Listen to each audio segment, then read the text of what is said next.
Vous pouvez commencer de bas de l'échelle et vous pouvez monter jusqu'en haut.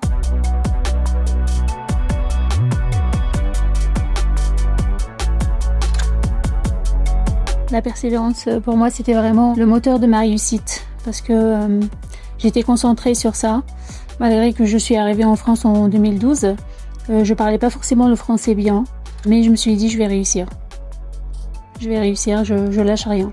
On m'avait dit de refaire des formations pour valider mes acquis, mes connaissances. J'ai pas hésité à refaire une formation d'un niveau CAP, BEP, même si je me suis pas sentie à ma place parce que j'avais un niveau beaucoup plus élevé que ça. J'ai quitté mes proches, j'ai quitté ma famille, je me suis retrouvée toute seule, mes amis, mon école. Je me suis dit, je reprends quand même dès le début s'il faut. Mais je continue cette voie dans l'industrie. Ça prouve vraiment que l'industrie, c'était vraiment un choix. C'était mon choix, donc j'étais prête à refaire et à continuer. J'avais besoin de travailler dans un domaine exigeant. J'ai toujours été attirée par ce côté minutieux. Je travaille comme technicienne qualité, contrôle entrant à la société Cofidis OMS. Je fais du contrôle visuel et dimensionnel. Je mesure des pièces au micromètre, au millimètre, c'est tout petit. Et il faut s'assurer la conformité de la pièce.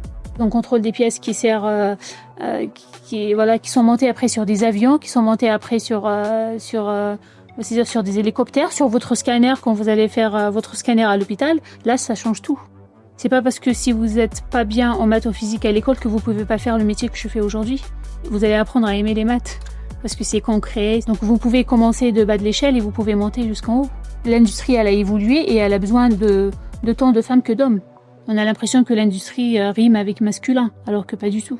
Je pense que c'est le cliché. Si aujourd'hui il y a toujours des femmes qui se posent la question sur l'industrie, j'aimerais tellement leur dire que en fait il faut y aller. Je savais ce que je voulais et je savais que je vais continuer à évoluer. Et cette envie d'apprendre, d'apprendre des autres, de s'enrichir de leurs compétences, c'est ce qui m'a vraiment tiré vers le haut.